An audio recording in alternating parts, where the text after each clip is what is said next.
നമ്മൾ ദിവസവും കൈമാറുന്ന ഈ ചില്ലറത്തുട്ടുകൾക്ക് പിന്നിൽ ആയിരക്കണക്കിന് വർഷത്തെ ചരിത്രമുണ്ടെന്ന് നിങ്ങൾക്കറിയാമോ? വെറുമൊരു ലോഹക്കഷണത്തിൽ നിന്ന് ലോകത്തെ നിയന്ത്രിക്കുന്ന കറൻസിയിലേക്ക് നാണയങ്ങൾ എങ്ങനെയെത്തി? ഷോർട്ട് ആൻഡ് ഷാർപ്പ് ഇന്ന് നമ്മൾ പരിശോധിക്കുന്നത് നാണയങ്ങളുടെ രസകരമായ ലോകമാണ്. ഏകദേശം 2700 വർഷങ്ങൾക്ക് മുമ്പ് BC 7-ാം നൂറ്റാണ്ടിൽ ഇന്നത്തെ തുർക്കി സ്ഥിതി ചെയ്യുന്ന പുരാതന ലിഡിയ എന്ന രാജ്യത്താണ് ലോകത്തിലെ ആദ്യത്തെ നാണയങ്ങൾ അച്ചടിച്ചത്.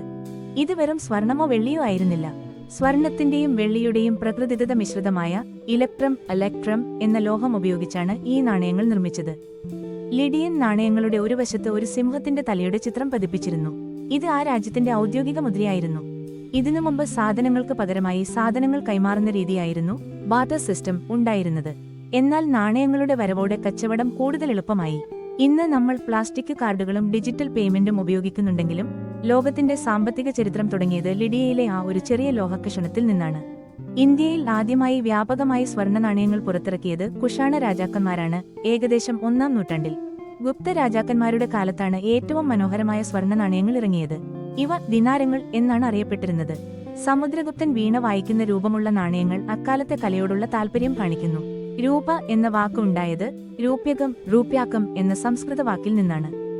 ഇതിനർത്ഥം അടിച്ചെടുത്ത വെള്ളി, റോട്ട് സിൽവർ എന്നാണ്. നമ്മൾ ഇന്ന് കാണുന്ന രൂപയുടെ യഥാർത്ഥ പിതാവ് 16-ാം നൂറ്റാണ്ടിൽ ഇന്ത്യ ഭരിച്ചിരുന്ന ഷേർഷാ സൂരിയാണ്. അദ്ദേഹം പുറത്തിറക്കിയ 178 ഗ്രെയിൻ തൂക്കമുള്ള വെള്ളി നാണയത്തിനാണ് രൂപിയ എന്ന് പേരിട്ടത്. പിന്നീട് വന്ന മുഗളന്മാരും ബ്രിട്ടീഷുകാരും ഇതേ പേരും രീതിയും പിന്തുടരുകയും അത് ഇന്ത്യയുടെ ഔദ്യോഗിക കറൻസിയായി മാറുകയും ചെയ്തു.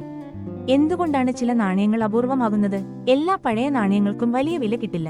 ഇന്ത്യയിലെ ചില വിലപിടിപ്പുള്ള നാണയങ്ങൾ 1939-ലെ ഒരു രൂപ, 2-ാം ലോകമഹായുദ്ധം തുടങ്ങിയ സമയമായതിനാൽ വെള്ളിക്ക് ക്ഷാമം അനുഭവപ്പെട്ടു. അതുകൊണ്ട് 1939-ൽ അടിച്ച വെള്ളി നാണയങ്ങൾ സർക്കാർ തിരിച്ചുവിളിച്ചു. ഇന്ന് ഈ നാണയം ഒരാളുടെ കയ്യിലുണ്ടെങ്കിൽ അതിന് ലക്ഷങ്ങൾ വില കിട്ടും. ബ്രിട്ടീഷ് ഇന്ത്യ നാണയങ്ങൾ, രാജാക്കന്മാരുടെ ചിത്രമുള്ള പഴയ നാണയങ്ങൾ, ഉദാഹരണത്തിന് 1911-ലെ പിഗ് കോയിൻ എന്ന് വിളിക്കപ്പെടുന്ന നാണയം. 1933 ഡബിൾ ഈഗിൾ, അമേരിക്കയുടെ ഈ സ്വർണ്ണ നാണയമാണ് ലോകത്തിലെ ഏറ്റവും വില കൂടിയ നാണയമായി കണക്കാക്കപ്പെടുന്നത്.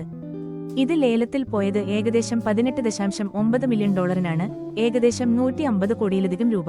ശ്രദ്ധിക്കേണ്ട കാര്യം, പഴയ നാണയങ്ങൾ വിൽക്കാൻ സഹായിക്കാം എന്ന് പറഞ്ഞ് ഓൺലൈനിൽ പല തട്ടിപ്പുകാരും ഉണ്ടാകും. രജിസ്ട്രേഷൻ ഫീസോ ചാർജോ ചോദിക്കുന്നവർക്ക് പണം നൽകരുത്.